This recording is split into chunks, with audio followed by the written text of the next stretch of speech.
grupos de trabajo con los que estamos funcionando, pues está la CECA, bueno, pues está el CCN, el Centro Criptológico Nacional, bueno, el Banco de España, la Agencia Española de Protección de Datos, entonces está todo el mundo ahí bueno, de alguna manera pues apoyan en este grupo de lucha antifraude. Ahí están las diferentes unidades. ¿eh?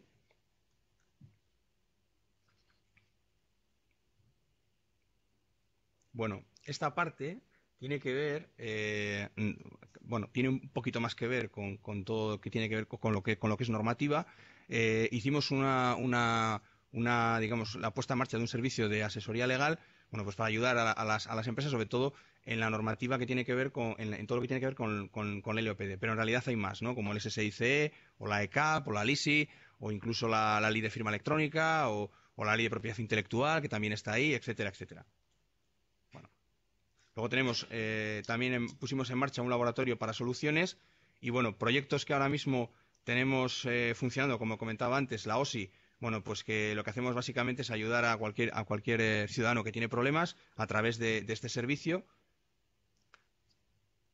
Los servicios que proporcionamos, pues un test de autoevaluación, información sobre riesgos y amenazas, noticias de seguridad, bueno, pues un montón de cosas. Tenéis un teléfono de atención al internauta y lo que se hace básicamente es un soporte en varios niveles.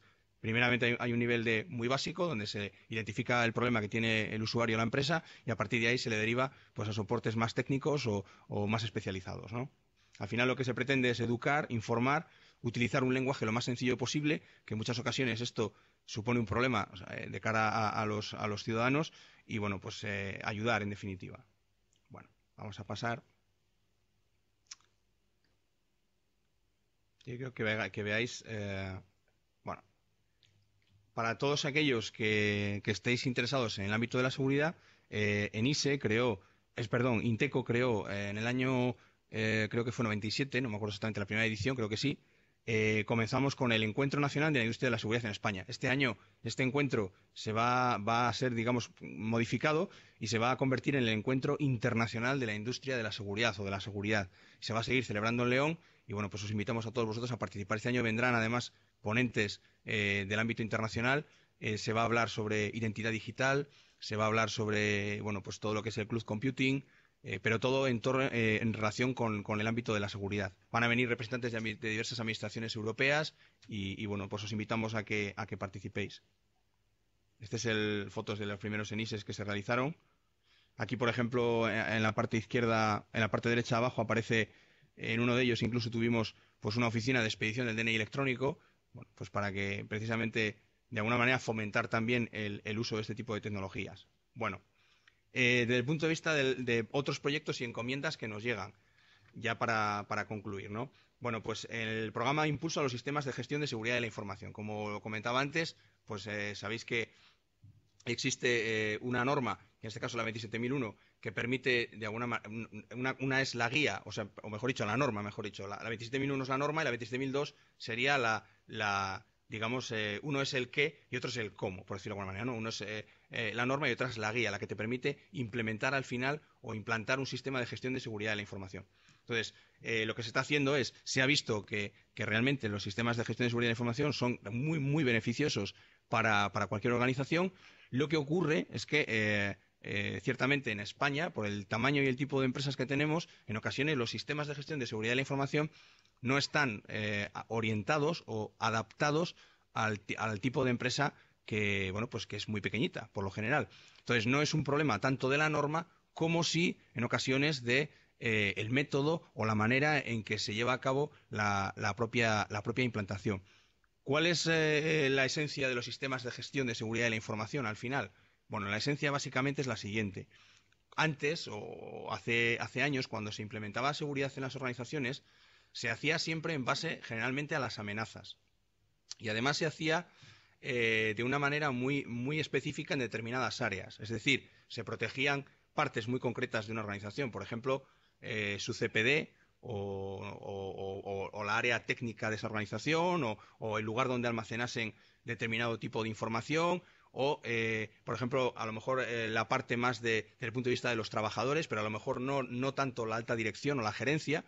Entonces, ¿qué ocurría? Pues que, y además se hacía desde el punto de vista de las amenazas, con lo cual en muchas ocasiones protegías contra algo muy específico. Era una seguridad muy vertical, ¿no? Voy a proteger contra el malware, pues pongo anti-malware. Voy a proteger contra el fraude, pues pongo sistemas de filtrado web y de no sé qué. Voy a proteger contra... Entonces, ¿qué ocurría? Que de alguna manera eran amenaza-solución, amenaza-solución, amenaza-solución. Y el problema es que en muchas ocasiones todo ello se hacía sin tener en cuenta para nada otros aspectos de la organización. Por ejemplo, ¿cuánto me va a reportar esa seguridad desde el punto de vista del rendimiento? Es decir, ¿voy a tener yo una mejora significativa en mis procesos de negocio por implementar esa seguridad? ¿Realmente es necesaria toda esa seguridad que yo implemento? ¿Realmente estoy protegiendo los activos de información que son realmente importantes?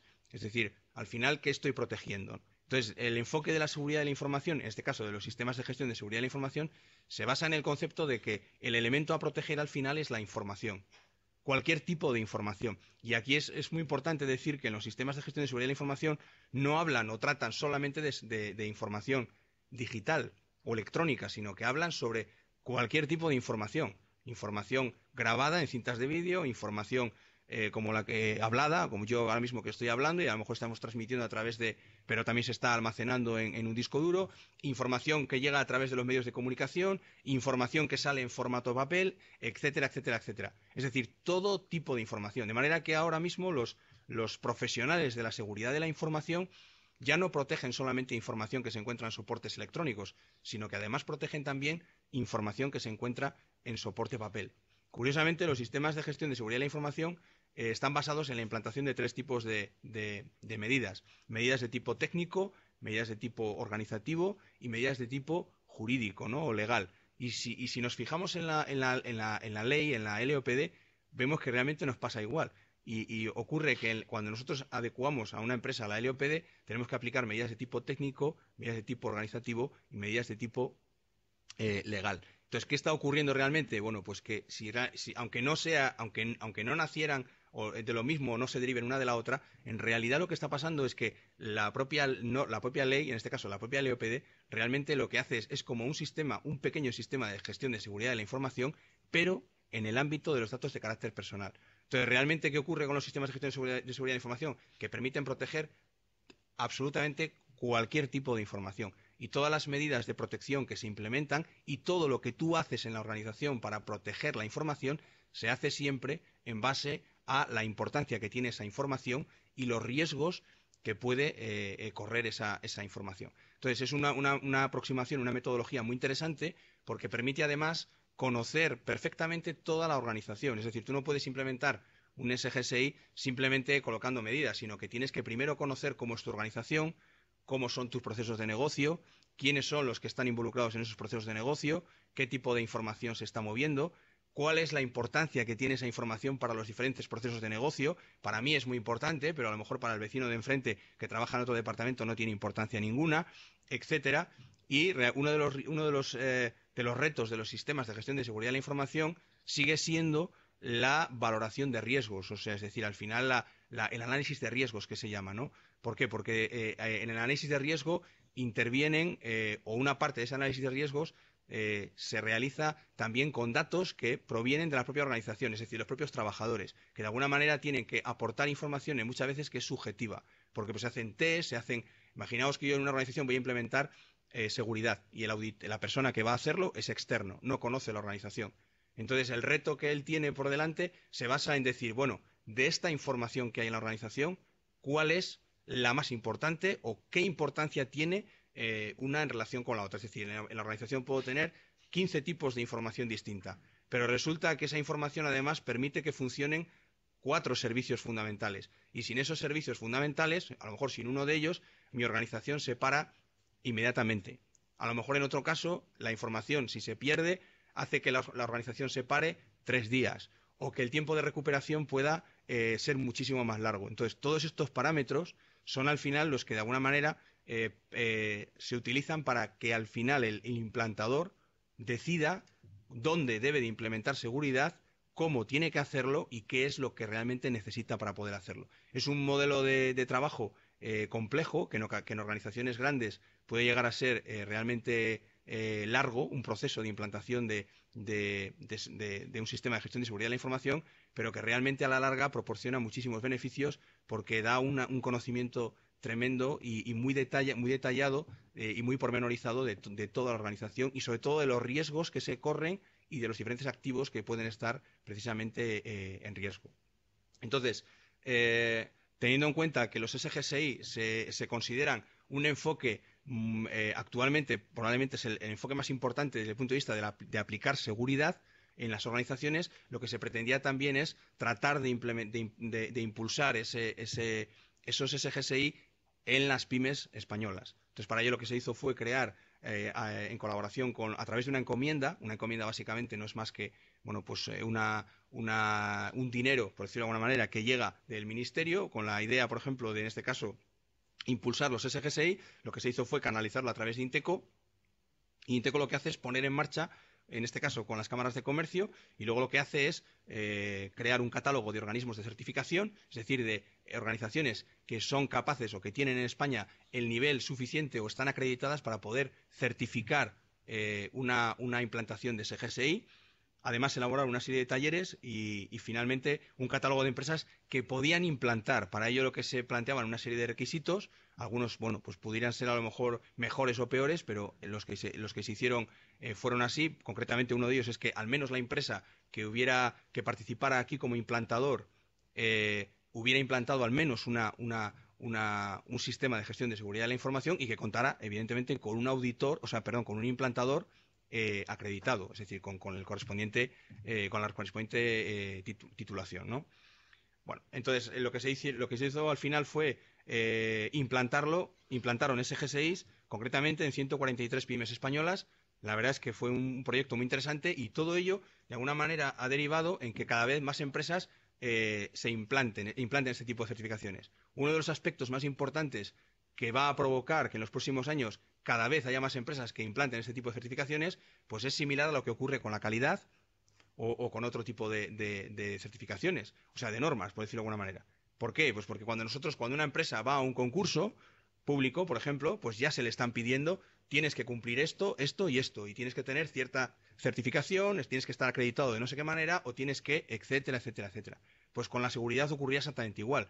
Por ahora probablemente serán las propias administraciones las que, de alguna manera, en los concursos públicos, para determinados concursos, pedirán empresas que estén certificadas y que tengan su correspondiente SGSI, y en otros casos las propias empresas, es decir, yo, empresa, trabajo con otra empresa y le quiero ofrecer esos servicios o mis productos y a lo mejor esa empresa me está diciendo, muy bien, por el ámbito en el que yo trabajo o por las cuestiones las que sean X, yo preciso que tú me garantices que estás cumpliendo con unos niveles de seguridad determinados y me gustaría o desearía que contaras con un SGSI, y eso es algo que yo voy a utilizar, por ejemplo, a la hora de valorar si realmente quiero trabajar contigo o no. Bueno, pues esto ocurre ya con la calidad o con otro tipo de normas, y es algo que es pues que cada vez se irá convirtiendo en lo más habitual.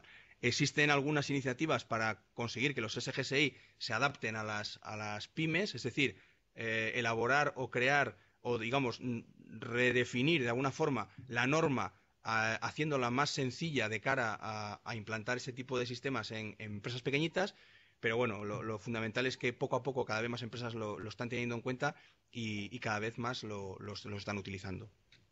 Entonces, bueno, por otra parte, ya para terminar, yo creo que ya nos pasamos de tiempo. No, bueno, nos queda 2 minutitos. Vale. Simplemente deciros que también hemos elaborado los perfiles de protección para el DNI electrónico, que la cosa es realmente compleja. Básicamente los perfiles de protección son unas normas que dicen cómo tiene que ser o qué tiene que cumplir una aplicación que realice firma electrónica con el DNI electrónico. De manera que la firma que tú estás realizando al final cumpla con unos requisitos de seguridad y se pueda considerar pues una firma, vamos a decir, reconocida. En este sentido hay un cierto vacío legal. Si habéis visto o habéis leído algo sobre la ley de firma electrónica, en su artículo 3, creo recordar, bueno, pues habla de lo que se considera firma electrónica equivalente a la manuscrita. Es decir, ¿cuándo se considera que una firma electrónica es equivalente a la manuscrita? Bueno, pues se considera, es lo que se conoce como la firma electrónica reconocida, es equivalente a la manuscrita, pero para que sea firma electrónica reconocida se tienen que dar dos cosas. Primero, que se utilice un certificado electrónico reconocido, es decir, emitido por un prestador de servicio de certificación, pero luego se tiene que dar otra condición, que es la de que la firma sea generada mediante un dispositivo seguro de firma. Entonces, para que esto sea así, en la actualidad existe una norma, que es la CW 164, me parece que es, no me acuerdo exactamente ahora, y en base a esa norma, es una norma a nivel europeo que